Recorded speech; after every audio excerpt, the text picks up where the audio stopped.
So, O.J. Simpson went to Nicole's house that night, furious about what had happened earlier in the day. He wore a ski cap, brown leather gloves, and he had a knife. He knocked on the door, and when Nicole answered, he pulled her outside of the house and stabbed her to death. While this was happening, Ron Goldman walks up to the house to return the glasses, and he sees O.J. Simpson killing Nicole. So O.J. turns on him and kills him too. Shit. Then he goes over to Nicole, who is still alive, and very precisely and very effectively, he slits her throat.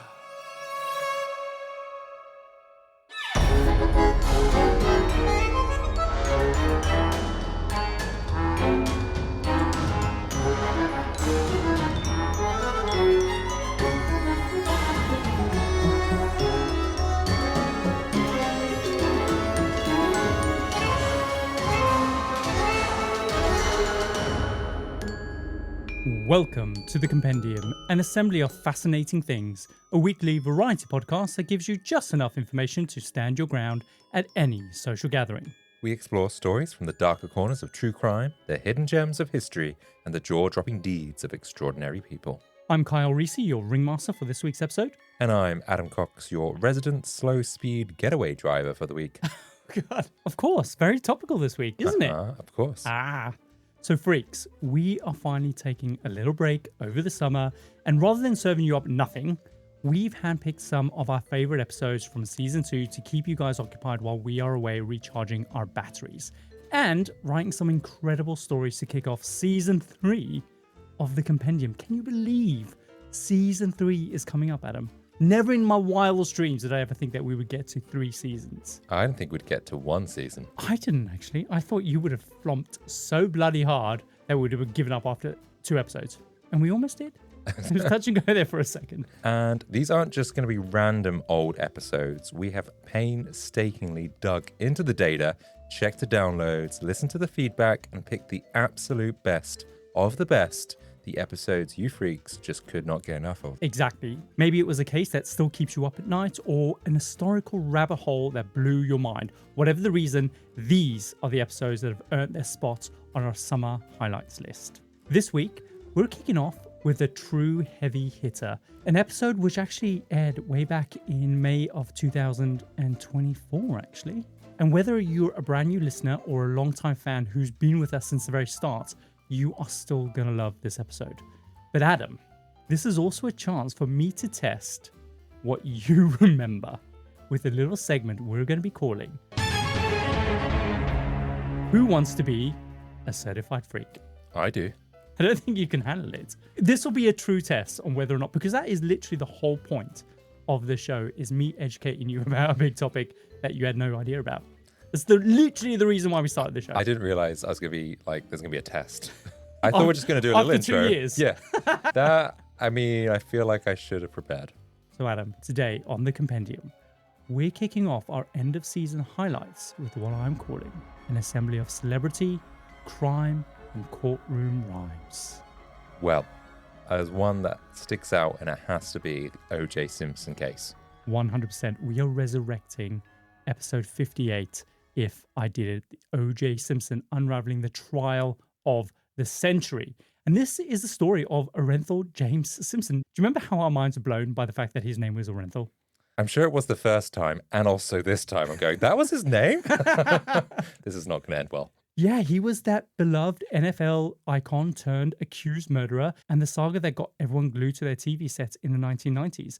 For me, it's a story that's just packed with so many jaw-dropping details, which I didn't even know when I was researching this. So what do you remember about this episode? Well, I think it's this episode, and then there's the TV show as well. So I remember a fair bit. Obviously, there is the chase scene of him in his getaway vehicle, escaping the police, which was all over the news. You then got the fact that there's a saying in the trial of, if the glove don't fit, you must acquit. Exactly, that infamous line from the trial, which is so pathetic because you actually see him on television, like trying to put this glove on, and he's like pulling it, and he's like, he's struggling. But to me, I was looking at that and I was like, the glove is going on. It's on. Yes, I can see he's obviously acting like he's struggling, but the glove's going on. Yeah. I actually heard that they made him stop taking his arthritis medication in the weeks leading up to the trial because they knew that his joints would then swell, which meant that the glove would be harder to fit on. But the glove went on. It did. He was causing a scene. And of course, we can't forget that this entire saga resulted in the murder of Nicole Simpson Brown and her friend Ron Goldman. But just everything else that came in the midst and after this trial was just insane. But Adam, I'd like to welcome you to our end of season segment, Who Wants to Be a Certified Freak Compendium Edition.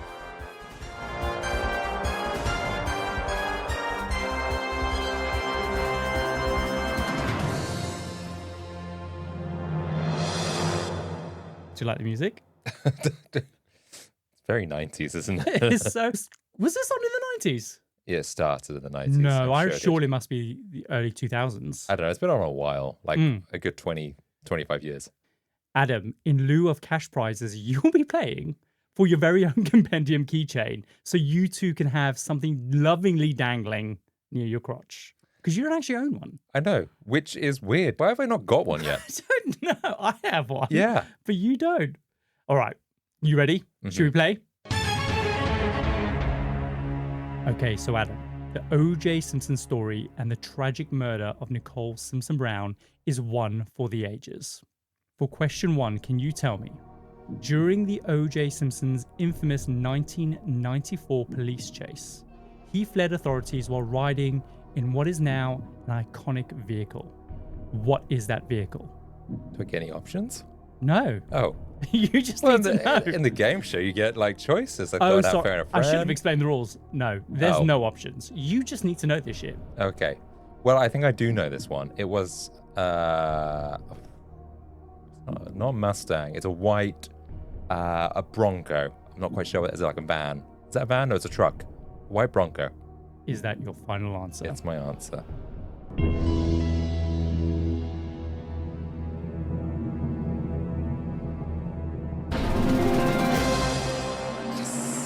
It was a white Bronco, and perhaps probably the most famous SUV in true crime history. But what people don't realize is that it wasn't even really a high-speed chase. Weren't they like driving like 20 miles an hour or something really slow? Yeah, everyone remembers this as this big high-speed, intense chase, but actually they were just cruising at 25 miles per hour, and yet the entire country tuned in to watch. In fact, if I remember correctly, Domino's Pizza reported that massive spike in sales that night because everyone was just settling in to watch the chase and ordering pizza. Yeah, and it wasn't O.J. Simpson driving, wasn't it? He had someone else in the car with him. Yeah, I think his name was Al Cowlings. He was in the backseat, basically freaking out, threatening to kill himself, while Al was just pretty much cruising down the road at 25 miles an hour. You think you wrote this episode, Kyle? I did. I was being coy. I know. Okay, Adam, for question 2. If you get this right, you'll earn the title of Deep Diver. Before the murder of Nicole Simpson Brown, OJ was actually training for a TV pilot. This show allegedly gave him the skills that raised some serious eyebrows during the investigation. Can you tell me, what is the name of that show and what specific skill did it teach him that investigators later found disturbingly relevant to the case? Killing people? A show called Killing People? Yeah. I have no idea. He was in Ace Ventura, wasn't he? But that's not a TV show. And it's not the show that gave him the skills relevant to this case. Yeah. He was in Ace Ventura. I'm right in thinking that. Is that your final answer? No, it's not my final answer. I have no idea. You need something. Okay, Ace Ventura.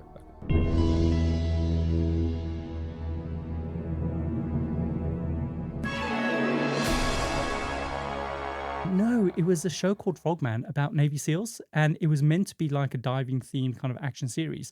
Now, the role put O.J. Simpson through military-style training where he learned various stealth maneuvers, and horrifyingly, part of that training taught him how to slit someone's throat like a Navy SEAL. I said killing people. Yeah, but it's not Frogman, is it? But, no, but in terms of what the skill was. Okay. Well, you want half a point? Yeah. No. I want half a point.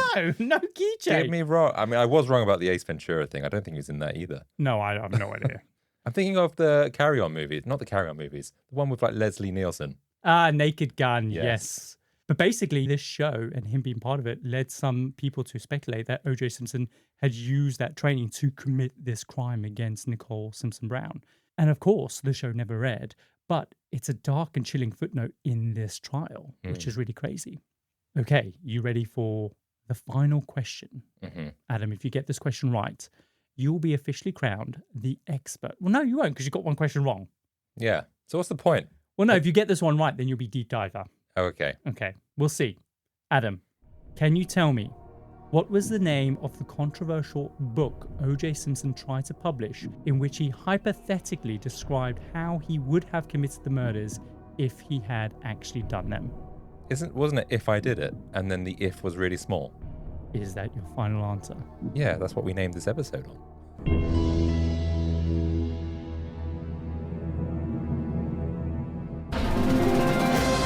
Yeah. You are correct. Exactly. Yeah, it was titled If I Did It. And the if was really small. And the if was really small. And basically, this monster decided to write a hypothetical tell-all book about how he would have murdered Nicole Simpson Brown if he'd actually done it.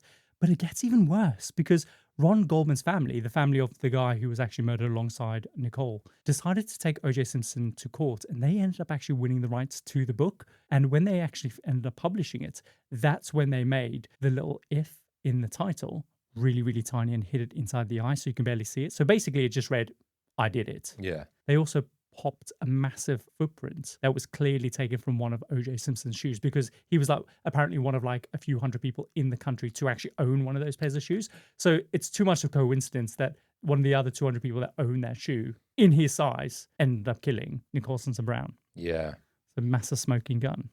So Adam, you scored 2 out of 3. Not bad, I'd say. I think they award you deep diver. Does that mean I get a keychain? No. Oh, so I have to score 3. Hey, we've got 6 weeks of this. Oh, God. That was Who Wants to Be a Certified Freak?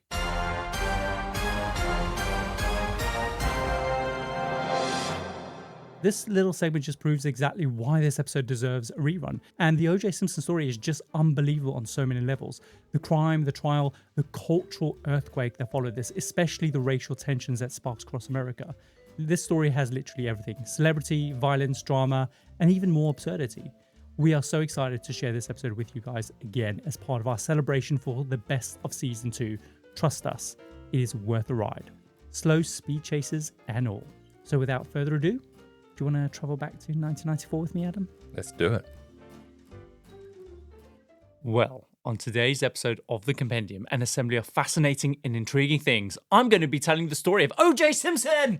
Oh, yeah. But what is it that you know about O.J. Simpson? So he was a huge American football star. And that's how he started his career. I can't remember what team he played for, but then he made that move, I guess, as he was finishing his sports career, moving into TV and film. So I think one of his most famous film series is the Naked Gun series with Leslie Nielsen. Surely not Leslie Nielsen. Don't call me Shirley.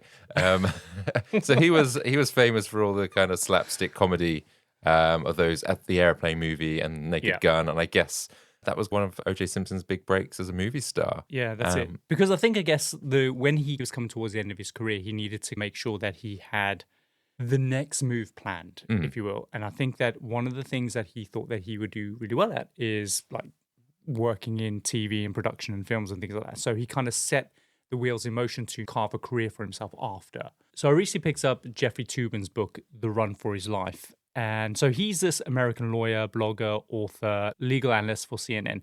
So over the years, he gained international fame for his coverage and analysis of various high-profile legal cases, including, of course, the O.J. Simpson trial. So if after you listen to this episode, and if you're convinced that O.J. Simpson in fact did it, because I'm going to say it right now, this is not an unbiased, impartial podcast on whether or not he did it or not, because the motherfucker did it. He killed his wife. And if you believe that as well, then go read his book, because it's just brilliant. Now, by the way, does the name Jeffrey Toobin ring any bells to you? No. You may remember during lockdown, I think it was like 2020, there was this huge scandal involving this journalist who got himself fired from the New Yorker after he was caught giving himself a little treat after a Zoom call. Do you remember that? Oh, yeah, vaguely. Yeah, well, that was Jeffrey Toobin, because he left his camera on after a Zoom call. Oh. And yeah, he pretty much showed everyone at the New Yorker he's a little soldier, I guess. What a way. Does that end his career? Well, that's the thing. I hope it doesn't. Because the thing is, though, like, there'll be loads of people out there that'll be like, oh, yeah, what a goofball. And they probably won't go read his book. But if you can put that aside, go and read his book because it's just brilliant. If you want a proper account on everything around O.J. Simpson, then this is the guy that you should be listening to. Okay. Or the book that you should be reading. Well, I will consider that depending on how your story goes. But also, if you're not a reader, then I would highly recommend the brilliant podcast called You're Wrong About with Sarah Marshall and Michael Hobbs, who do an incredible job of giving an in-depth analysis of all the different elements of the story. And I think there's like 5 episodes in the series, but it's really annoying though, because for some reason they didn't finish the series, so it's left you on a bit of a cliffhanger. But in those 5 episodes, they go really in-depth in a lot of the themes that is covered about the trial, the racial tensions. It's just brilliant. There's also a 5-part documentary series called Made in America, where each episode is like an hour and a half long, and they go really deep into detail. So I'll link all of these in the show notes. So after listening to, of course, your favorite podcast duo, Adam Cox and Kyle Reese, then go and check out some of the sources that we have in today's show notes. Hopefully we do this story justice then. I hope so. In today's episode, I'm going to be telling you everything that you need to know about what happened, how O.J. Simpson murdered his ex-wife and her friend, Ron Goldman. I'll tell you about the infamous white Bronco chase, the trial, and all the events following the verdict. And as always, as I like to say, this one's a doozy. And just so there's no doubt about what the conclusion is going to be today, he did it. He did it. If you're looking for a or an impartial view, then, read the newspaper. Yeah, go somewhere else, because this isn't it, because we are talking about a cold-blooded murderer. And also unapologetic as well, because he is a big piece of shit. But we'll get onto it. Rest in peace. So, Adam, O.J. Simpson was born Orenthal James Simpson in 1947 in San Francisco. That's what the O stands for? Orenthal. Yeah, Orenthal. I did not know that. It's a strange name, isn't it? So we'll skip his early life because it's not important. The only important thing that we need to know about him at this period is that he had no idea he was going to grow up to be a cold-blooded murderer. That's the thing that we're certain about. OJ goes on to become one of the most famous American football players of all time. And he plays for the Buffalo Bills from 1969 to 1977. And then the 49ers in San Francisco from 78 to 79. And he starts getting close to retirement age, and he then becomes determined to make a name for himself following his eventual retirement. So in the lead up to this, he starts doing really small parts in movies and in television and things like that. Now, as you mentioned earlier on, he, of course, was in Naked Gun, but he was also in Naked Gun 1, 2, and 3. So I didn't realize he was in all 3 of them. And he's also done others too, but like Naked Gun is what he is obviously most famous for. So he catches the bug for acting, and he decides that he's going to start up his own production company, and he starts casting himself in all sorts of lead roles. And Adam, he's not good.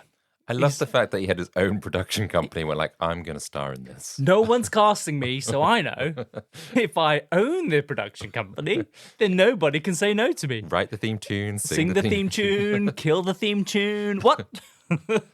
So he also starts doing a lot of sports commentary. Like imagine when there's a football game on and they cut to the commentator and they're standing at the edge of the field. It's that kind of stuff that he is kind of doing. And all of this kind of works out pretty well for him because he manages to carve out a persona for himself, which eventually transcends his retirement from football. And at his height, O.J. Simpson is extremely famous to both black and white Americans, largely because he's so personable and so relatable on camera, but also because to African Americans, he is this black athlete that has managed to transcend those racial lines. So to them, he was this representative figure that kind of said that if I can see it, then I can be it kind of thing. Yeah, good role model at the time. Exactly. And then to white Americans, he was just this huge sports hero that everyone just loved. America's got its issues with race. We all know that. This isn't a podcast about that outside of obviously O.J. Simpson. But they were able to put those types of things aside and see him for the brilliant athlete that he was. Mm-hmm. And O.J. Simpson, he didn't really pick a camp. Like when journalists would ask him, like, what's it like to be a black kind of successful athlete in America today? And he used to say, like, I'm not black. I'm O.J., you know? So during this time, he just had this massive universal appeal to all Americans. Did he shy away from that question then? Well, it gets really complicated because when his trial comes around, the prosecution team will point out that actually he never identified or even gave back to the black community. In fact, he tried very hard to distance himself from the black community. Right. But we'll come on to that later on. It's really fascinating. So he marries his high school sweetheart around the age of 20, and they have 3 kids together. And for OJ, his life is pretty damn great. Like, he's an athlete, he's successful, everyone loves him. And then at the age of 30, his football career ends, and he has a whole other career lined up for him. And the cracks in his kind of wholesome persona that he's kind of created over the years, this is when those start to emerge, right? So he gets divorced from his wife, and it's discovered that he'd been cheating on his wife pretty much their entire marriage. So following the divorce, he ends up meeting an 18-year-old teenage girl called Nicole Brown. And when they first meet, Nicole was the waitress in a restaurant. They fall in love, they start dating, etc. And almost immediately from the very beginning, OJ is extremely controlling. At the time, Nicole was living with a gay male roommate, which O.J. Simpson did not enjoy. And so he forces her to move in with him. And I mean, I use the term forces, but remember, he's an extremely famous, rich, successful athlete. Like, he is one of the most famous people in the world. So I don't think anyone would need much persuading if someone says, do you know what? Just come and move in with me. Look at my mansion. Look at this gorgeous mansion. You've got a private swimming pool. You've got a wardrobe of your own. I'll give you this car. Yeah, and if she's 18 as well, that's going to seem pretty exciting, I would have thought. Oh, exactly. Yeah. So I think if someone said to me, like, oh, you're living with roommates. Oh, do you want to come live with me in my mansion? I'd be like, hell yes. Like, bye. See you, gay mate. But I think obviously the use of this terminology just acts to foreshadow what's to come. So later, after she then moves in with him, he insists that she quits her job because he's like, what do you need a job for? He's like, I have all the money that you'll ever need. I'm going to support you. I'm going to provide for you. I'm going to give you everything that you need. Which sounds great until he then says, you can't do these things, though. Exactly. So soon after this, he starts controlling who she can see, where she can go, what she's allowed to wear. And eventually, it's just impossible for Nicole to do anything that doesn't center around O.J. Simpson and his needs. Right. And so, as you can probably guess, the control eventually turns into emotional abuse and then physical violence. And then each time Nicole tries to get away, as with all abusers, he then just promises that he's going to change and it won't happen again, etc., etc. And we know a lot about the abuse that took place because Nicole actually started to document all of this in her diary. She started taking pictures of her injuries, which she would then store in a safety deposit box because she genuinely feared that one day he might kill her. So Really? Even from this early stage, before they've had kids or anything, like, she already is fearful of him. She's already in abusive relationship and she knows it because she's documenting it. Yeah, and I guess she's obviously feeling she can't leave or escape very easily. Well, that's the thing as well. So we'll come on to that in just a second. Because she even says to herself, like, if anything ever happens to her, she wants there to be evidence that he did it. Wow, that's really... She must have been so much fear to document that and this is why I'm doing it. Exactly, yeah. So Nicole was stuck. She was also young. She didn't have a job. She had no opportunities outside of the marriage. But also, OJ starts to employ several of her family members as well. So they too are relying on him financially. So escaping the abuse wasn't going to be easy because so many people in her family depended on him. I was going to say, like, financially. What, aside from the emotional abuse and maybe not feeling like you could escape, what was keeping her there? But it seems, yeah, if they broke up, a family would lose their livelihoods. That's it. Yeah, it's crazy. So she's completely trapped. So together they end up having 2 children, Sydney and Justin. And initially, Nicole thinks that the abuse will stop once they have children, but it just doesn't. He is also constantly cheating on her as well, even more so when she falls pregnant. And his justification is that he doesn't want to have sex with her when she's fat. Fucking hell. I know. Sorry. Oh, Adam, Sorry. did you just swear? I did because I just thought that was horrendous. I don't think I've ever heard you swear. Listeners, you heard it here first. Adam dropped the F-bomb. Sorry, I take it back. So he 100% believes that he's entitled to sleep around with anyone that he wants while she's pregnant. But the thing is, though, even after she gives birth, nothing changes. His excuse now was that she wasn't losing the weight fast enough. And he actually believes that she shouldn't have been allowed to gain any more weight than what a newborn baby physically weighs. So Not the additional water Nope. and everything else that's Nope. needed, the additional The skills. giant hands and the huge clown feet. No, not allowed. What the hell? I know, he's a piece of shit. Where did they get this information from? Is it purely from her diaries or is it from other people around at the time? It's a good question. I don't know. A lot of this comes from Jeffrey Toobin's book, wherever he gets his resources from. So it's going to be from interviews that he's conducted and obviously from her diaries. Yeah. And also the thing is, though, throughout their entire relationship, the police are constantly being called out to the house for domestic violence. And so this is just an awful situation that Nicole is in. And in the Made in America documentaries, they play a lot of the 911 calls. And you can just tell how petrified she is because in these calls, you can hear him in the background and all you hear is this rage in his voice. So there is just no question that this was an extremely violent relationship. So finally, in 1992, after 7 years of marriage, Nicole finally files for divorce. She gets her own little place, but they don't sever ties completely because they've got 2 kids together. And as a way for Nicole to keep the family together, she wants to take a little bit of a step back from the relationship living together and restart dating O.J Simpson again. And slowly her feeling is that they can start mending the relationship and they can build things up nice and slow, build up the trust again. Because again, as all abusers do, they promise that they won't do it again, that they love them, etc. I was going to say, did she generally believe that if she's filed for divorce, but then was willing to build? She wanted to. She wanted to make it work. Yeah. Like she wants the best for her kids. And she does love her husband, right? Right, okay. And this does work for a while, but again, he just keeps slipping. When he doesn't get his way, he starts threatening to cut her off financially.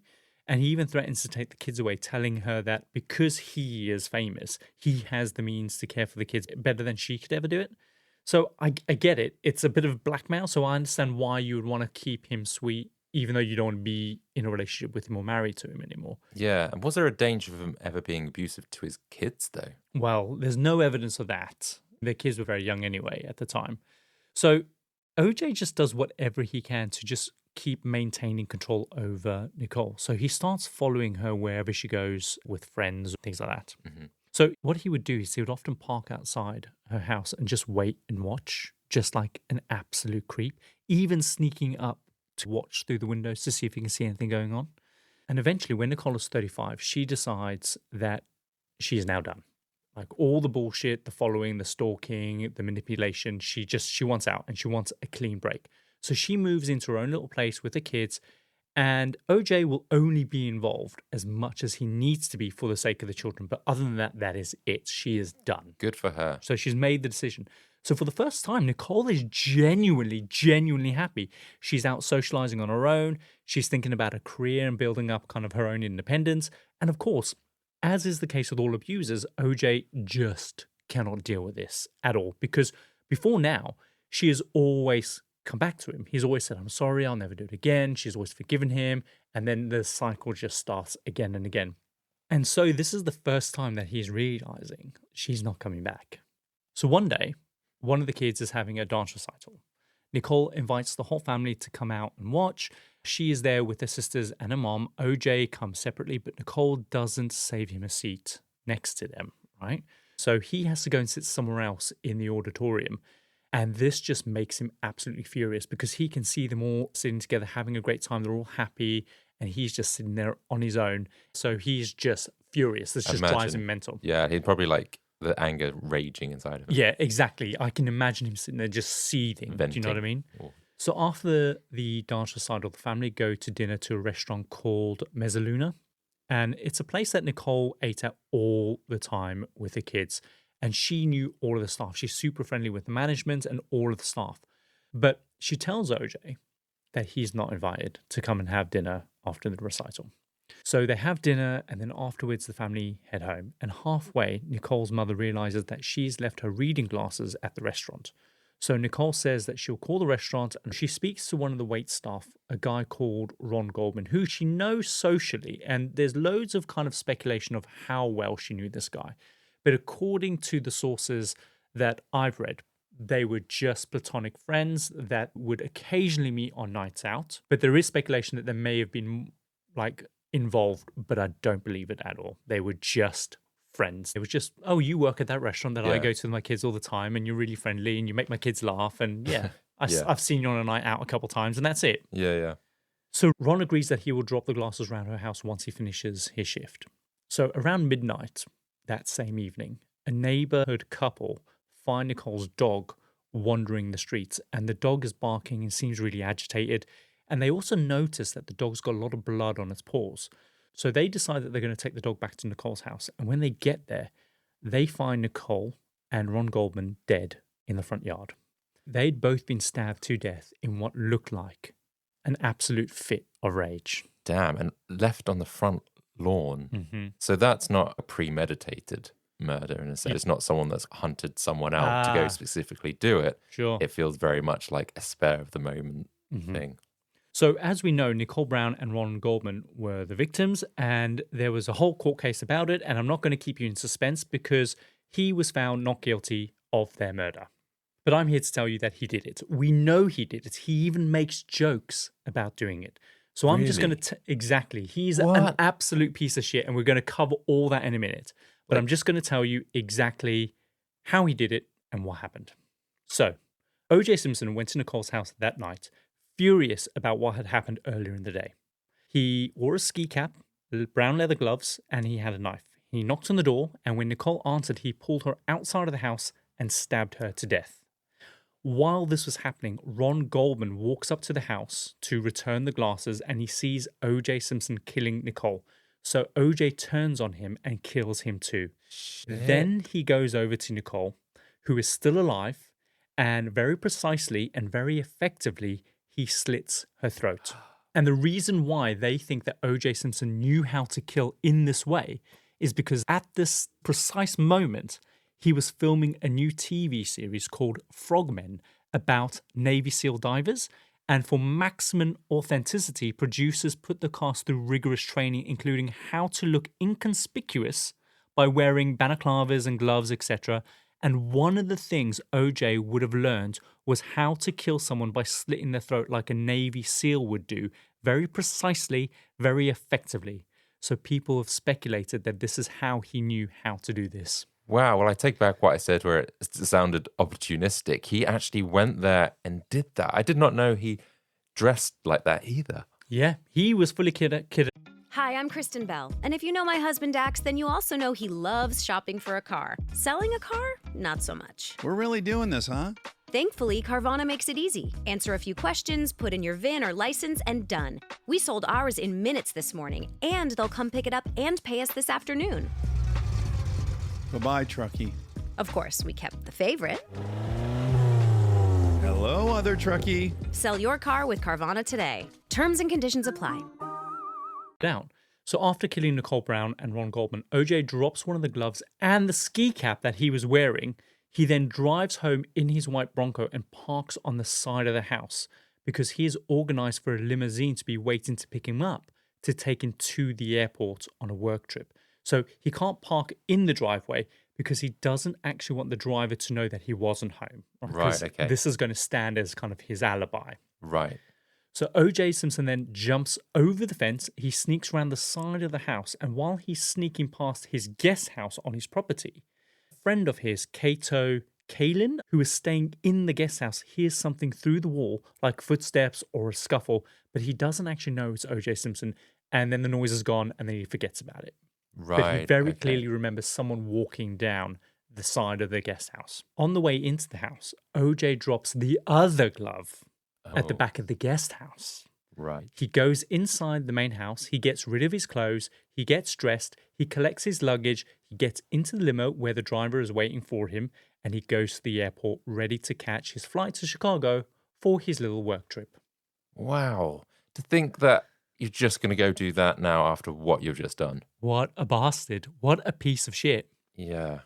So that's what happened. Of course, there's a lot of speculation throughout this case, which we'll cover some of it, but ultimately, O.J. Simpson killed his ex-wife and her friend, Ron Goldman. What are you thinking so far? Well, I was a bit concerned that we were going to go in and say, that he definitely did it and no non-bias. But based on what you said, he does sound like a piece of shit and he does sound like he did it. And is this all the evidence that they were able to pin on him, I'm guessing, and that this is a concise or condensed version. Yeah, this is based on the evidence they found. But the thing is that when it comes to the court case, they played cards that just fed into more social issues and racial tensions that ended up finding him not guilty. And we're going to cover some of it because it's really fascinating. Because I don't know if many people know this, but he did go through a second trial, a civil trial, where he was found completely guilty. But he couldn't be prosecuted for it because he'd already been found not guilty in the criminal trial. But we'll go through that in a moment and why that's significant. So the police are called, obviously, because the neighbors have stumbled upon this gruesome scene. And when they get there, it doesn't take them long to realize that this is Nicole Brown's house on account of the pictures with O.J. Simpson around the house. Here's the gut-wrenching thing about this whole ordeal. Their children were both upstairs asleep this entire time. No way. So thank God they did not wake up. So this animal killed his ex-wife while his kids were asleep in their beds and then just left them there to potentially find their mother dead in the front yard. Isn't that so sick? So the police find the ski cap and the bloody glove, and at this precise moment, the police don't know that O.J. Simpson is involved. Initially, they think that if Nicole was targeted, then whoever did this might also be after O.J. Simpson. So they go to O.J.'s house, and they see the white Bronco parked by the side of the house. And when they inspect the car, they see blood on the driver's side door and blood on the inside carriage on the driver's side. So he hasn't even, I guess he didn't have time to do a bit of a cleanup, but I would have thought the reason he had the gloves and the mask and maybe he did it outside was to leave minimal DNA or anything there. But then he's done all this and didn't think to wipe down his car. Yeah. What an idiot. What an idiot. And so the presence of blood gives the police reason to believe that something is up. So they jump over the fence and they force their way into property. And this is where things get murky. Because later on, O.J. Simpson's defense team will say that the police only jumped the fence so they could plant evidence. Oh, okay. And that evidence was the other bloody glove that O.J. Simpson dropped when he was sneaking around the side of the guest house. And so because of this, the entire defense will revolve around a very racist police detective who was there that night called Mark Furman, right? So he's going to be very important to the story. And the claim was that he had planted the bloody glove to pin the murder on O.J. Simpson. That was a thing of the 90s, wasn't it? Where the police were found to be quite, well, convicted of racist. That's it, yeah. And actually, this plays a huge part of it. And it seems like the police brutality and police racism against minorities comes in these different waves. And by the time that this case had happened, or by the time that O.J. Simpson had murdered Nicole Brown, they were just coming or recovering from the Rodney King brutality, which we'll cover in just a minute. Okay. And you'll understand how that led to them finding him not guilty. And so because of this, the entire defense will revolve around a very racist police detective who was there that night called Mark Furman. And the claim was that it was him who had planted the glove in order to pin the murder on O.J. Simpson. And they based this on various pieces of evidence where Mark was caught out saying and doing some very questionable racist stuff in the past. They dragged that all up a bit. And there's no question, like, he was a racist piece of shit. So, for instance, he was being interviewed by a screenwriter who's doing some work on the LAPD, and she says that she spent hours with Mark, and almost the entire time, all he did was spew the most awful racist things against African Americans. And on top of this, he was also known to exert excessive force when arresting African Americans, but also he once tried to sue the LAPD pension fund after they refused to let him retire early because, as he puts it, working with all these blacks has made me super racist, and so he wanted to retire early. That's what's made him. Oh, one. Yeah. Also, over the years, Mark had also been one of the officers that had been called out to the Simpsons' house after he had beaten up Nicole. So the defense team speculated that not only was he a racist piece of shit, but that he had also disliked O.J. Simpson from the very start for beating up his wife. And so as a result, they say that Mark planted the glove in order to incriminate O.J. Simpson for the domestic violence against his wife. Right. But I guess, is there anything found against this policeman? Like, obviously, he's not a good man, but was he actually doing a good job with the case in terms of following it through and going by the rule book. They don't really go through that, really. I think it's just in spite of that, they pulled up his racist behavior. They used the backdrop of everything that happened with the LAPD and Rodney King, and they used that to their advantage. So I don't think whether or not he was a good police officer or not, it was his character that was pulled into question. Yeah, and I just wondered if he actually did do anything that did jeopardize the case, or actually he did follow the rules in this instance, even though he is a piece of shit. Yeah, I don't know. Honestly, I don't know. And so the entire trial will then end up coming down to this glove that supposedly was planted by the LAPD and Mark Furman. But here's the crazy thing. The glove was by far the least incriminating piece of evidence against O.J. Simpson in this case, because they found a trail of blood leading from the scene where he murdered Ron and Nicole, leading out to his parked car on the street. They also found blood in his car. They found a blood trail leading from his car over the fence, down the path along the side of his house, all the way up into his bedroom. Also, there was only 3 people's DNA in their blood. It was his, Ron Goldman's, and Nicole Brown's. So the evidence is overwhelming at this stage. Yep. And all this is brought up in court, and yet he's not convicted. Yet the defense team claimed that this Mark Furman planted all that blood and that glove.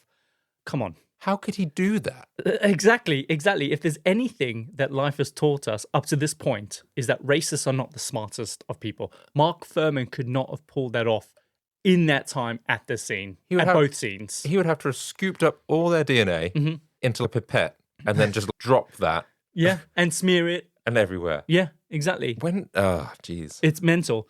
So when the police locate O.J. Simpson in Chicago, they call him up at his hotel room and they tell him, like, I'm sorry to tell you, Mr. Simpson, but your wife, Nicole, is dead.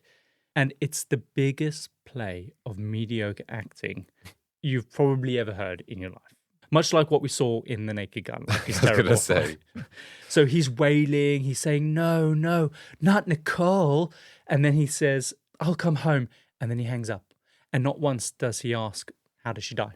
It could have been a car accident. Could have been an overdose. She could have fallen and hit her head. Not once does he say, how did she die? You'd want to know that, right? You'd want to know some detail, or you wouldn't hang up. You would not hang up. No. Piece of shit, right? Yeah. So OJ flies back to LA. He goes in for voluntary questioning without a lawyer. And when he's there, the police are starstruck that they're talking to this huge star. And OJ knows this. So he's just this incredibly kind of like cavalier, kind of casual, arrogant piece of shit in front of them. Please don't say that he offers to give them his signature or anything. How did I know this? So the interview lasts for 30 minutes. And when they're speaking to him, they notice that he has a cut on his third knuckle on his left hand, which is super, super swollen. And it's literally oozing. And when they ask him how he got it, he says he can't remember. So it's a pretty serious cut on his hand. They don't even flinch, right? And later on, when he finally lawyers up, he then says that he had actually cut himself on a glass when he was in Chicago. But I'm sorry, you would remember that, especially if it was just the day before, right? Yeah, I think it was on the knife you used to kill your ex-wife. Exactly.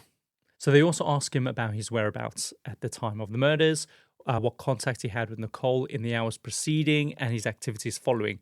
And he just denies any involvement. So after the interview, as you quite rightly pointed out, he signs a bunch of autographs for the officers, and this will be the one and only time that he is interviewed by police, because the very next day he lawyers up, and of course, the police can't get anywhere near him. Yeah. Well, to be honest, anyone in any kind of mourning state would not be offering up autographs. No, exactly. What a piece of shit. I think that's the tagline for the show, right? What a piece. Is that what we're naming this? We should call this episode What a Piece of Shit. So it's 4 days after Nicole's murder. It's her funeral. And in America, they quite often do these open casket affairs where they will display the body to mourners at like a wake. And Nicole is dressed in an outfit that goes all the way up to her chin because O.J. Simpson had almost decapitated her when he murdered her. God. And apparently at the funeral, O.J. leans into the casket. He kisses Nicole on the lips and he says, "I'm so sorry, Nick. I'm so sorry." What you sorry for, Mr. O.J.? What are you sorry for? Murdering your wife? How dare that he gets to be able to do that It's afterwards. sickening. It's sickening. So OJ hires some pretty high-profile lawyers. It's a guy called Bob Shapiro, and OJ's and Nicole's oldest and best friend, who they would hang out with all the time. He's a lawyer called Robert Kardashian. Ah, yes. This is how the Kardashians sort of got their name a little bit, wasn't it? In terms I mean, apart from kind of Kim Kardashian's dirty sex tapes. of, yeah, no, what I meant was, I guess that's where the name came from. Yes. He got a lot of notoriety from this case. That is it. So we know him because, of course, he's married to Kris Kardashian. And I honestly think that this is just so deplorable because I don't think that I would be able to take on a case where my best friend was accused of murdering his wife, who is also my best friend, just on the off chance It feels that like they did it. It feels like you're too connected or close to this case. Yeah. You shouldn't be on it. Stay clear. Why was he allowed? Don't know. Money, fame, profile, I don't know. Who knows? So the thing is, as well, is that Robert Kardashian came out of retirement specifically to work on this case. So he wasn't actively practicing as a lawyer at this time. So Robert Kardashian and Bob Shapiro, they form what they call the Dream Team, and they team up to be O.J. Simpson's defense in his criminal trial. So as the police investigation is underway, it is eventually established that all of the evidence is actually pointing to OJ having did it.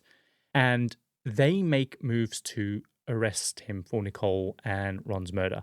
But Bob Shapiro is like, no, because like our client is like one of the world's biggest celebrities. Like you will cause an absolute media frenzy. Is that really what you want? And remember, he's black. We've just come out of the Rodney King kind of affair. Do you want that kind of attention?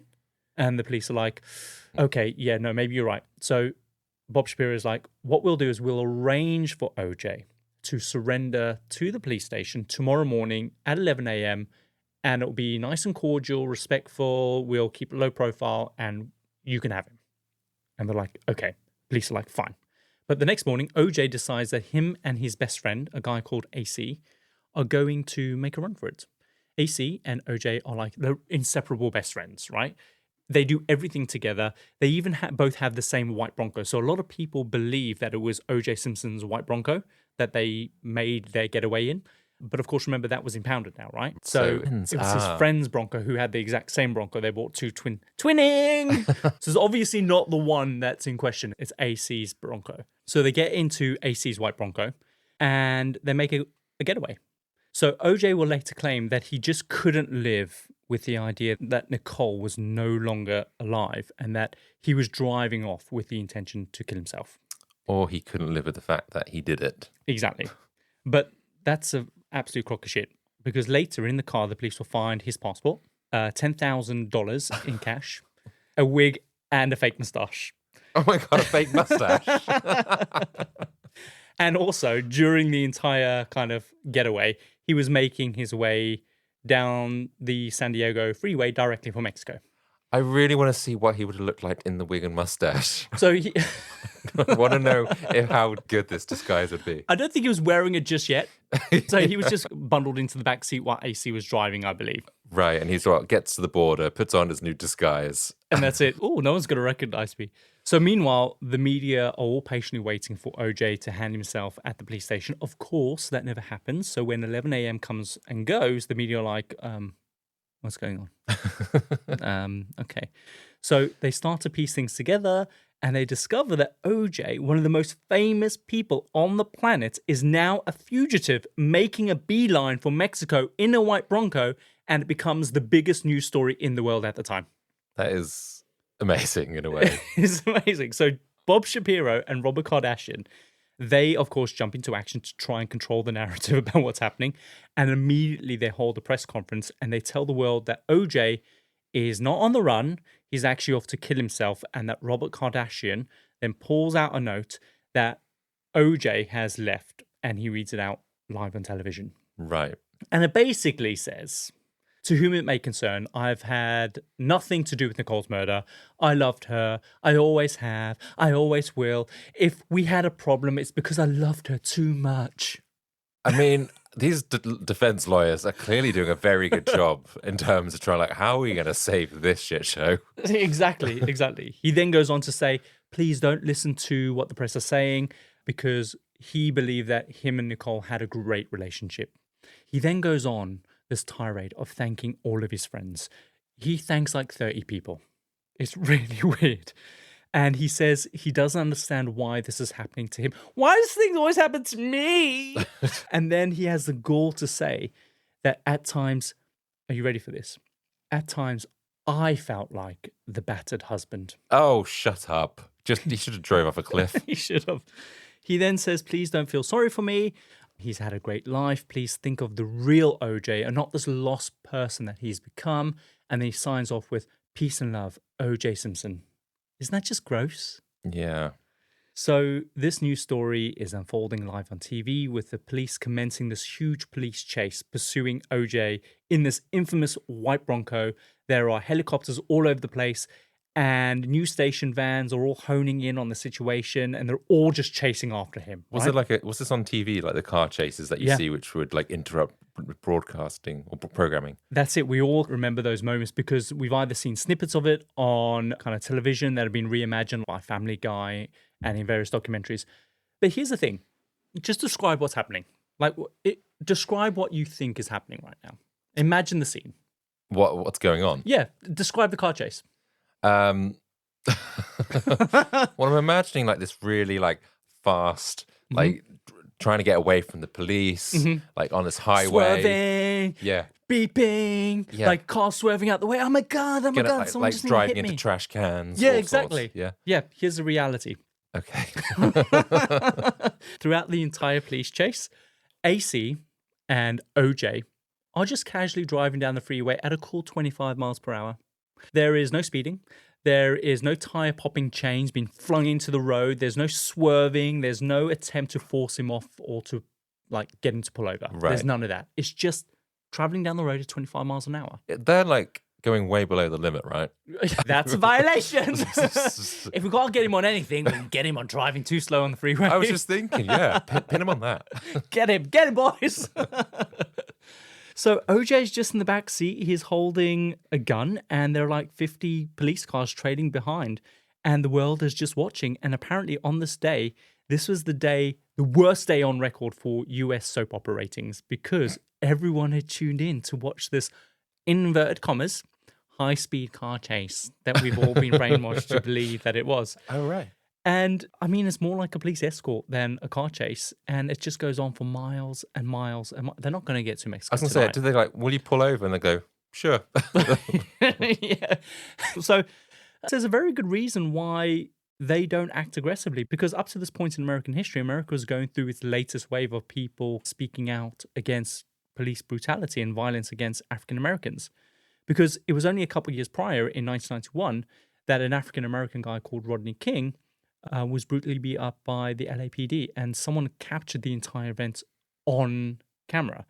And so that ends up going to trial. And in spite of the video evidence of the LAPD beating up this guy, they are completely acquitted of any wrongdoing whatsoever. It's almost like George Floyd all over again. And so when this comes out, there's huge civil unrest across LA with people rioting and protesting in the streets.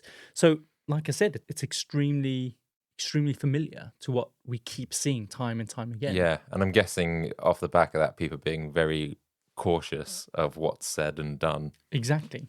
Wow. So in the aftermath of Rodney King, we have the remnants of these racial tensions between African Americans and the LAPD. So during the OJ car chase, the police don't want to be seen to be using excessive force against African Americans, especially with the whole world watching. It's not just caught on camera, it's literally live on TV. So the police just follow behind this white Bronco. And they do have a connection between like negotiators and O.J. Simpson over the phone, and they're trying to get him to kind of surrender. But O.J. is just like incoherent, and he's saying that he wants to go to his mom's house, and then he wants to go to Nicole's grave, and he's just all over the place. He's obviously just very emotional, regardless of what's happened. Like, it would be a very emotional situation. Oh, also, during the chase, Domino's Pizza has a 40% spike in sales while people are tuning in to watch the entire event live on television, because it just goes on for hours and hours. Wow. Like car chase special. Car chase special. 2 pizzas. Yes. An OJ and AC special. And people are cheering OJ on, especially amongst the African American community, who are, of course, still very much living through the aftermath of what happened with Rodney King. And rightfully, they have this distrust of the LAPD. So swaves of people are coming out onto the streets. and they'll be holding up signs and they'd be cheering on. They'll be like, "Go, OJ!" As he drives past at 25 25 miles miles an hour. It's like, quick, we're gonna miss it. Oh no, wait. It's almost like a royal procession where the Queen's there just waving, right? Feels like a parade. So eventually the negotiators, they convince him to go back home. And when he arrives, he just sits there waiting for it to get dark in his driveway so that it's harder for the police helicopters to get any decent footage of him being arrested. And eventually he surrenders and he is charged with the murder of Nicole Brown Simpson and Ron Goldman. Obviously, he doesn't get bail on the account that he had his passport, a wig, and a fake moustache in the car. So they just lock him up for 6 months until his trial begins. Oh, so he was in prison for 6 months before. Yeah. Wow, that's quite a long period of time. But I guess there's a big case, so a lot to Huge case. get ready. Huge. And that's where we're at now, the trial. So the trial is just a complete circus. Every day is broadcast live on TV and it runs for 9 months in total. Whoa. Yeah. 9 months. It's a long court case. Obviously, we're not going to cover everything because that's definitely a journey that you should take on your own, right? Being the compendium. But the important thing is that everything ends up coming down to the glove and whether or not race had played a part. So on the prosecution's team is a woman named Marsha Clark, who of course is played by Sarah Paulson. That's it. And a guy called Chris Darden, who is played by Sterling K. Brown in the Ryan Murphy's kind of People versus O.J. Simpson.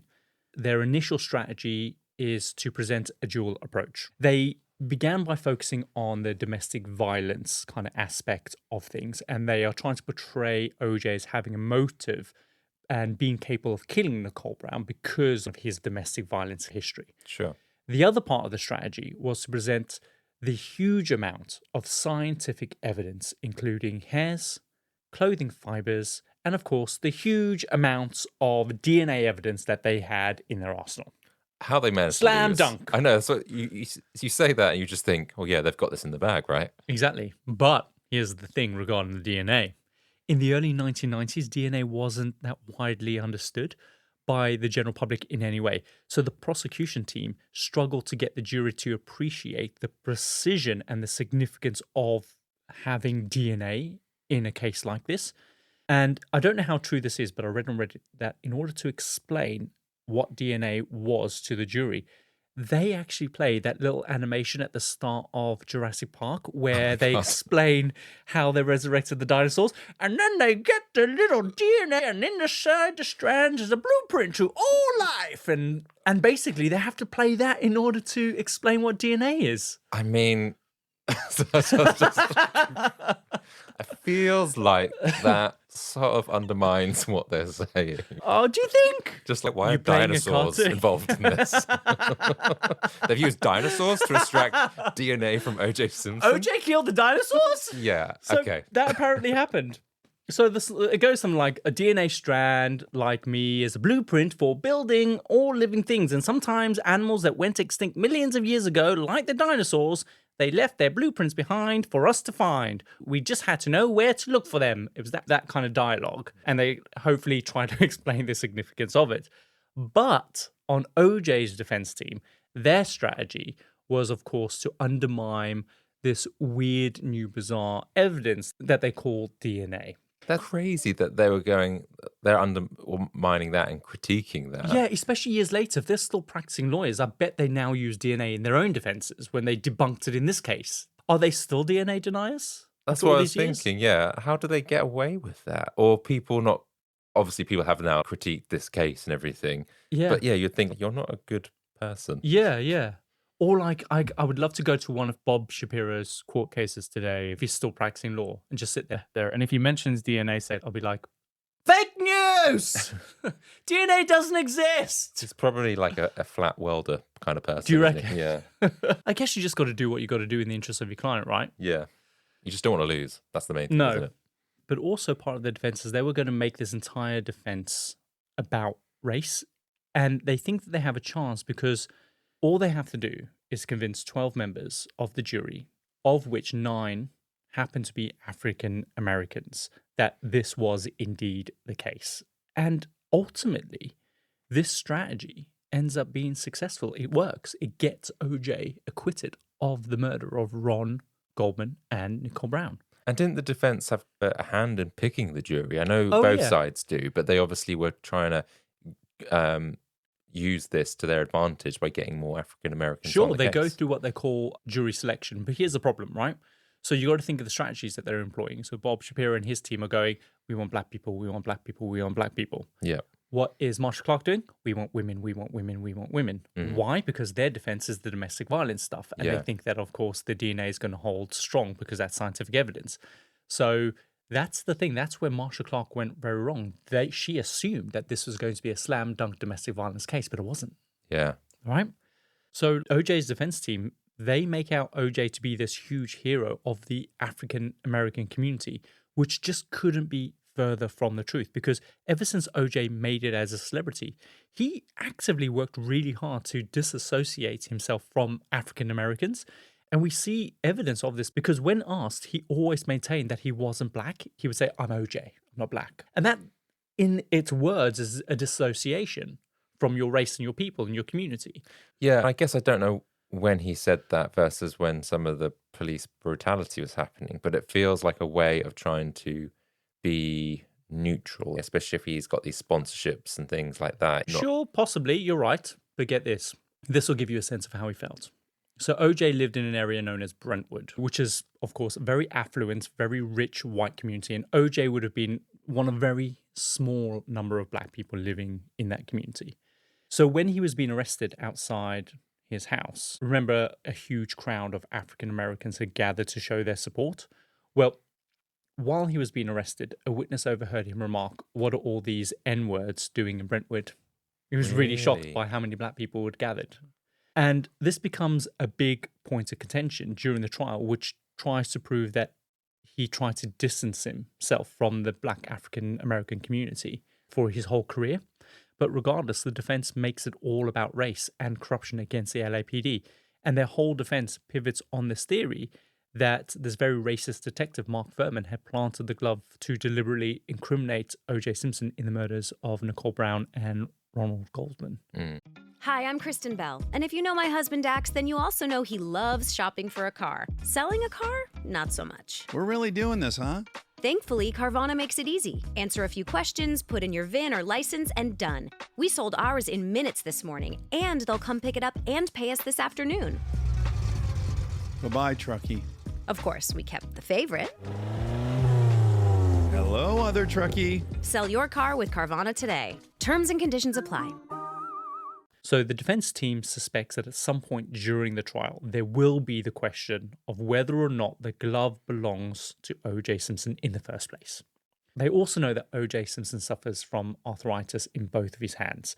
So they get him to stop taking his medication, knowing that this will cause his joints to swell up. Meaning that if the prosecution team do ask him to try on the glove in front of the jury, then the glove would not be able to fit. And this is where that famous line came from. If the glove don't fit, you must acquit. Exactly. So finally, the moment arrives that the defense team had been anticipating and is one of the most iconic moments in the entire trial. Chris Darden, without Marsha's permission, says that he wants OJ to try on the glove to prove that it's his glove. So OJ gets up. They hand him a pair of latex gloves. Of course, that is to protect the gloves from any contamination because, of course, it's critical evidence. Then, in the most theatrical way that he can, he starts to pull on the gloves onto his hands one by one. He's like straightening his body. He's trying to get them over his fat fingers and he's like, oh my God, it's not getting on. And he's pulling on, really emphasizing that they don't fit. And he's showing the jury as he gets kind of towards each stage of putting them on. And he's like, it doesn't fit. It doesn't fit. He holds up his hands and he shows everyone. But the thing is, Adam, they fucking do fit. I've seen that footage. They're on his hands. And apart from the dramatics. The dramatics of it all, they're on there, even with those latex gloves under there. I don't know, call me an idiot, but those gloves fit. They're on him. But I guess his performance, where his acting did pay off, made people think like, oh, they can't fit. That can't be his glove. Exactly. But I feel like that's such a stupid thing. I don't know. Of course, if you are defending yourself, you're going to try and make an issue or a deal of that, saying like, oh, they're too tight, they don't quite fit, you know. Exactly. I would never have gloves that would take me a minute to get on. So the entire courtroom, they're just shook and the gloves don't fit. And so they acquit. Yeah, and that was well played by the defense team. Also, I feel really bad for Chris as well because he's a black lawyer and he's defending a man who is still seen at this moment a hero by millions of African Americans. So he's literally seen as a traitor to their community. Also, Chris Darden, like he was only brought into the case really late in the game because Marsha eventually realizes that this case isn't going to be as straightforward as she thought. It's not going to be a case about domestic violence. Instead, it'll become this case with these undertones of white versus black. So to dispel these optics, she brings in this black prosecutor to help appeal to the majority black jury.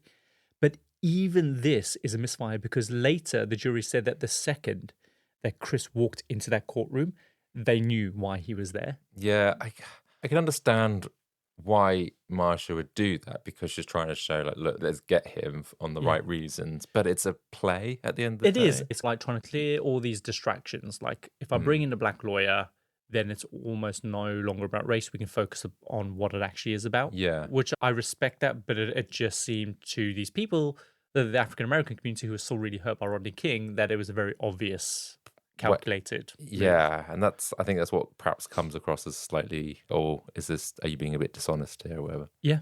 So despite all of the evidence, remember we got Simpson's cap, we got his gloves, we got his blood. We also have some blood-soaked footprints at the scene in a man size 12, which just so happens to be Simpson's kind of exact shoe size. And get this, the brand of the shoe was by a guy called Bruno Manelli. Now, this particular shoe in a size 12, only 299 pairs of this particular shoe were ever made in the world. So an exclusive shoe, probably quite expensive. Mm-hmm. And O.J. Simpson was photographed wearing these same shoes only 9 months before the murder. And when he was questioned about it, like before he knew that the world had this photograph of him wearing these shoes, he was asked about it. He was like, I'd never wear those ugly ass shoes. Oh, really? Yeah. And it's like, but only 299 were made, and we have a photograph of you wearing them 9 months previous. And he was like, did I? Really? Oh, I threw these out. They were horrible shoes. They didn't fit, like the gloves. Yeah, so like, what are the chances of another murderer with the same shoe size as you? Like, yeah. Whose glove doesn't fit? Size 12 feet, but tiny hands? What kind of man is this? Yeah, like a T-Rex. So, in spite of all of this, during the closing arguments, OJ's lawyer gets up and says those very famous lines. It doesn't matter what's happened. It doesn't matter what you've heard. One thing that you need to remember in that verdict room is if it doesn't fit, you must acquit. And then the jury is sent off to deliberate and decide on their verdict. And having something that rhymes, they're a pretty clever defense team, you got to admit, in terms of the things that they used to build his case, because there's so much evidence. Like now, that stuff just wouldn't have stacked up, I don't think. No, that's right. I mean, if I murdered someone, then I would want them on my team. Yeah. So it is expected to take days, potentially weeks, for the jury to come up with their verdict. And so immediately following closing statements, Bob Shapiro gets on a plane and he goes on holiday, only to be called back 4 hours later because the jury had decided their verdict. And it was unanimous. O.J. Simpson was declared not guilty on both counts of murder. Wow. And here's the shocking bit. Later, one of the black female jurors in the Made in America documentary openly admits that the jury decided O.J. was not guilty as payback for Rodney King. And I watched that footage and she said it. And it's disgusting. Wow. Yeah. They've gone, but this white person died, but you killed a black person, so we'll take that as... That's it. Now, of course, obviously, they do interview the other members of the jury. Not all of them agree with this, but the rest of them said plainly that the prosecution did do a bad job. That's how they felt. They genuinely felt that. And they failed to provide decent arguments for a bunch of things. And they showed us a cartoon as if we were stupid. So... Yeah, I can understand. And like I said, the lawyers did a very good job in making a compelling case, I think. Yeah.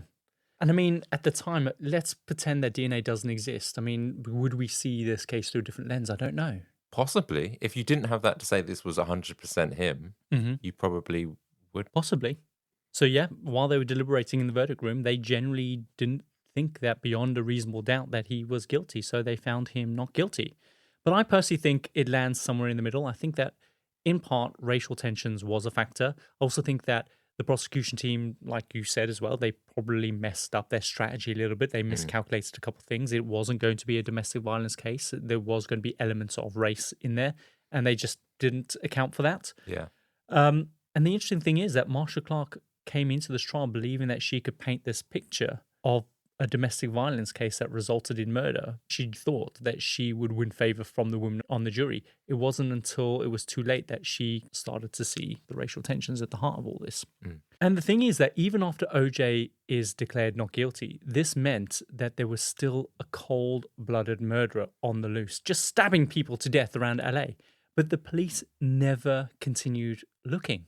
And Really? I think that tells me that despite of the verdict, they all knew that he was guilty. They were pretty confident of it. Otherwise, they would have continued to search, right? Yeah, they would have done. Absolutely. So following the trial, OJ promises that he would spend all of his money and all of his time up until the day that he died looking for the person who did this. He didn't.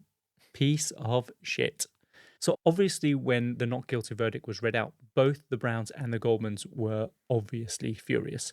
And I feel really bad for both families for different reasons.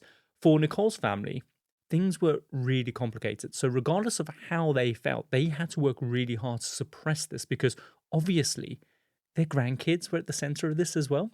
So if they wanted to continue seeing them, they had to put their beliefs or their belief that he had killed their daughter aside. Because don't forget, OJ got custody of his kids back, right? Because remember, he was found not guilty. He didn't do this according to law. So of course his kids went back to him. How did Nicole's parents cope with that, or her family, just knowing that, oh, we get to keep them, we get to see them this weekend and have to go pick it up from him? Yeah. Isn't that gross? Yeah. As for Ron Goldman's family, they were relentless. They were not going to stop until OJ paid for what he did one way or another. So they actually take him to civil court, which is different to criminal court because in a criminal trial, the case is brought by the state against an individual accused of a crime, right? So there is a burden of proof on the prosecution who must prove the defendant's guilt beyond a reasonable doubt, which of course the jury did not find. Whereas in a civil court, they deal with kind of disputes between individuals. So in O.J. Simpson's civil trial, the Goldmans sue him for the wrongful deaths of their son and Nicole. The thing is that in a civil trial, the standard of proof is a lot lower than what it is in a criminal trial, which is based on the preponderance of evidence, right? This basically means that was the defendant, so O.J. Simpson, likely than not to have committed the crime? So based on the evidence, was he likely rather than reasonable doubt? Oh, there's reasonable doubt that he didn't do it based on X, Y, and Z. But he's more likely to have done because of who he was, the connection that he had, his past, like the evidence that was found at the scene, etc. I think I get you, yeah. And during this trial, prosecutors learned from all the mistakes that they made at the criminal trial.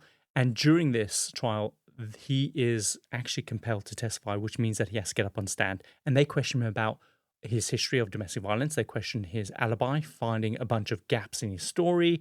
They re-examine the physical evidence, the gloves, the blood on his clothes, the bloody footprints that they found at the scene, in his car, in his house. They analyze everything.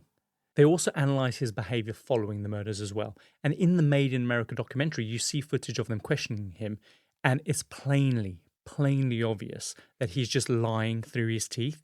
You see times where he just doesn't have an answer at all, and he just mumbles his way through, and they're just constantly calling him out on things. So the civil trial goes on for 4 months, and in the end, they find him unequivocally guilty and culpable of the wrongful deaths of their son, Ron Goldman, and also Nicole. And he is ordered to pay $33.5 million in restitution.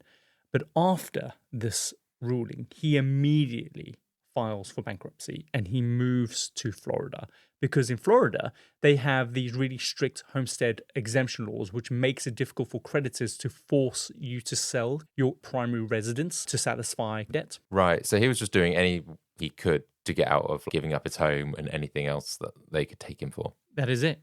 So to make money, OJ would do these really sad and seedy nightclub appearances to make some money. He would end up signing some autographs at a mall, but every dollar that went into his pockets, the Goldmans would be just standing behind him going, yep, thank you very much. So he found it extremely difficult to make any kind of money whatsoever.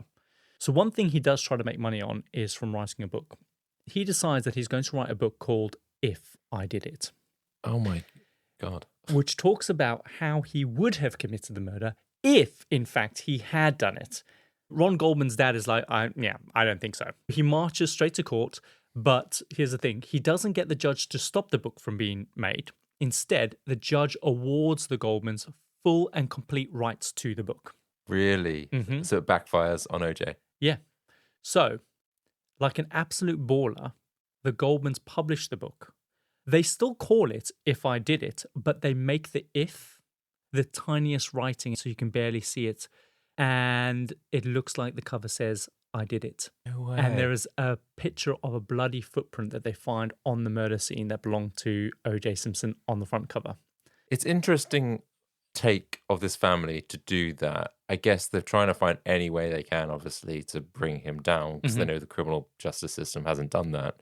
To rather than just move on and try and put it behind you, they've actively done this, and that's quite an interesting way of trying to cope with it. I don't know how I would have dealt with this, but it's an interesting way that their family did this. I take my hat off to them. I think it's brilliant. Yeah.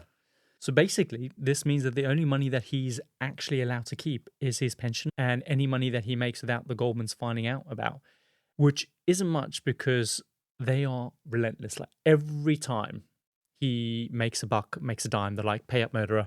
Wow. Yeah. So here's something else that's deplorable. So O.J. Simpson is now a star of a new show called Juiced. It's a prank show. Right. Imagine you've been punked. But instead of that, it's like, you've been juiced. In one of the pranks, as himself, he tries to sell a white Bronco with a bullet hole circled with a Sharpie and it's signed by him. And he puts an ad out in classifieds. And when someone who is interested shows up to see the Bronco, he jumps out and goes, you've been juiced. How could he do this? I mean, he does it, but he doesn't do it well because no surprise, it lasts one episode and it doesn't get renewed. He's a complete piece of shit. Yeah, how... If you felt any remorse whatsoever, you just would not do this, right? You just wouldn't. He's just not very smart, I don't think. No, he's a dumb idiot. But he's trying to make money. So then in 2007, O.J. Simpson is attempting to earn some money illegally without the Goldman's knowledge by selling a variety of sports memorabilia. Most of it is his memorabilia.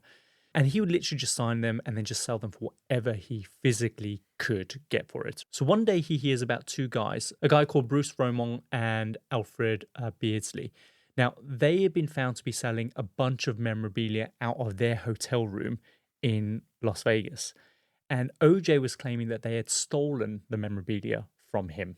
In fact, they had actually purchased this memorabilia from a storage container, which had been auctioned off because, surprise, surprise, O.J. Simpson had stopped paying the lease on it. And so these guys bought up all of the memorabilia.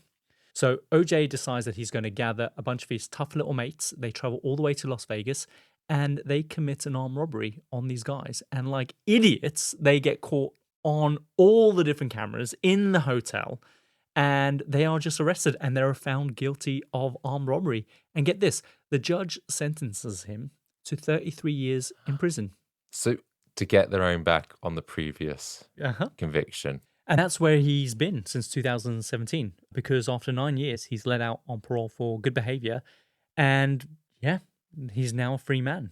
So OJ is now 75 years old, living in a gated community in Las Vegas. And of course, up until the news broke on the 12th of April, 2024, he died after a secret battle with cancer. And that's the end of O.J. Simpson, I guess. And I guess the news is just going to be filled with O.J. clickbait for the next 2 months. And that's kind of, the end of his story. So he only served 9 years in prison, regardless, obviously not for the crime or that specific crime. But he managed to lead a majority of his life as a free man. Yeah. That sucks, really, isn't it? It's so sucky. And the thing is, though, now that he is dead, of course, the media have just been dredging up his life story and the key events in his life. And of course, the murder of Nicole Simpson and Ron Goldman. But even after everything, people are still today really divided on all aspects of the story, whether or not he did it, some of the details, the relationship between Ron Goldman and Nicole Simpson. Not that warrants or justifies his murder, but when you read some of the comments online, people get really het up on what the dynamic was between Ron Goldman and Nicole Brown, as if it justifies their murder. What happened, yeah. But it just doesn't matter. You're splitting hairs. Yeah.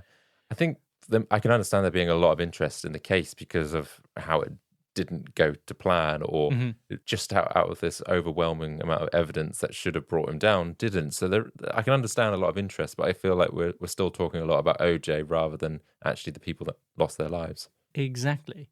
So Elon Musk has also been on the record. He tweeted the other day, obviously he's just a completely detached idiot. So he tweeted that everyone makes mistakes in life and O.J. Simpson was no exception.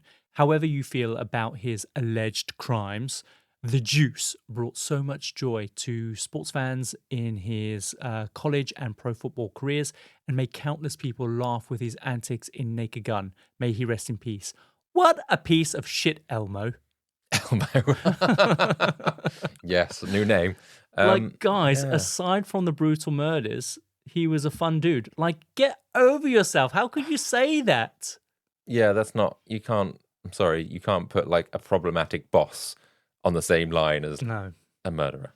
I was just looking whilst you were reading the last little bit there about his book. Apparently it reached Amazon's bestseller list after his death. Really? So if the Goldmans obviously are getting all the revenue from that, and we are obviously talking a lot more about O.J. Simpson right now, at least they're getting some kind of compensation from the fact that they won that civil lawsuit. Good. I didn't know that. But I also guess finally O.J. Simpson can now rest knowing that his wife's killer is finally dead, because he did say that he would spend all of his time and all of his money trying to find the person who killed her. Yeah, but now he can rest. Yeah, he can now rest in peace. So I just hope at his funeral procession that it's led by a white Bronco meandering slowly through the streets with dozens of kind of cops in slow pursuit of his coffin.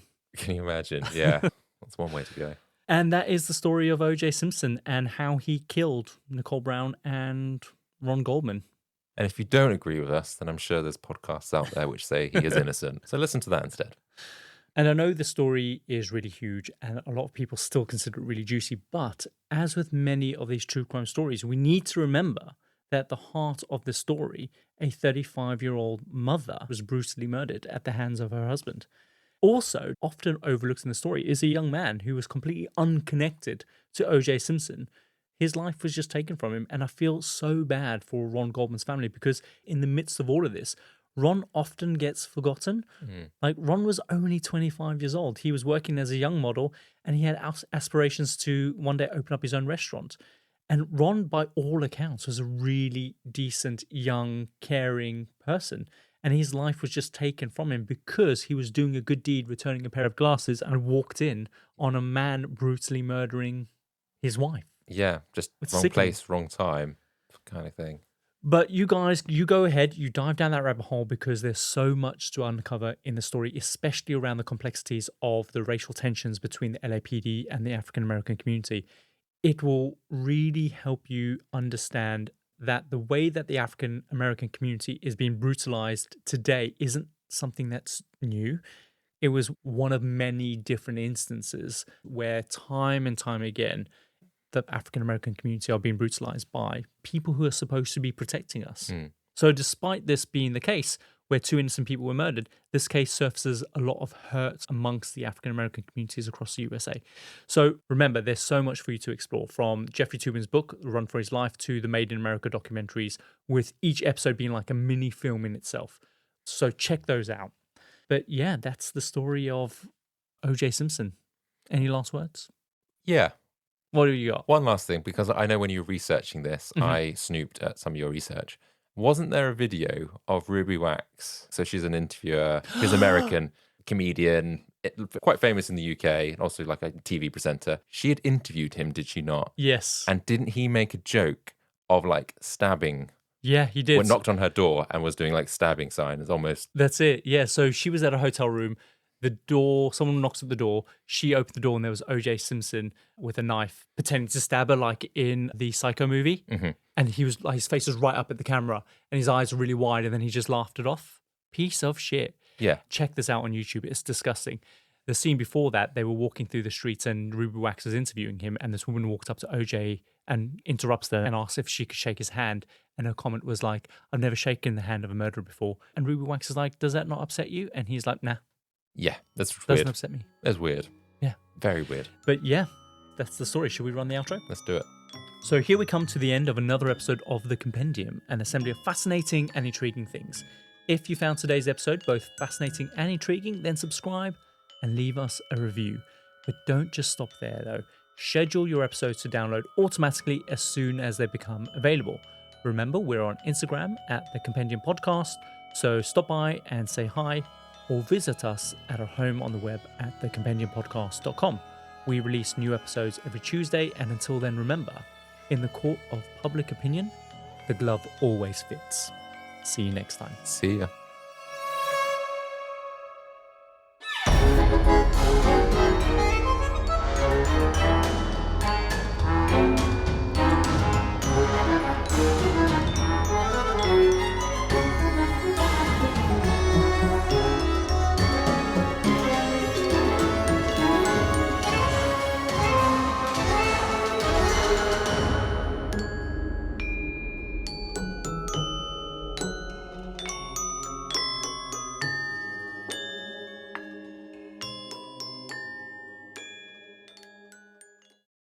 There's nothing more satisfying than finding the perfect green paint for your living room. Except maybe popping open that can of Valspar Ultra and rolling that first smooth stroke on the wall. And there's nothing more satisfying than admiring your freshly painted wall. Ooh. Except maybe peeling off the painter's tape to see those crisp edges. But the most satisfying part of all? Valspar Ultra's price tag, starting at $29.98 a gallon. Affordable, durable, available at Lowe's. Price varies by Shein. If you love diving into the darkest corners of human nature, then Wicked and Grim, a true crime podcast, might just be your new obsession. We're a husband and wife duo telling the chilling, the tragic, and the truly unbelievable true crime stories. Some you've heard, and many you haven't. From infamous killers to eerie unsolved mysteries. So if you're ready to get a little wicked And a little grim, look for Wicked and Grim wherever you get your podcasts. we'll be waiting.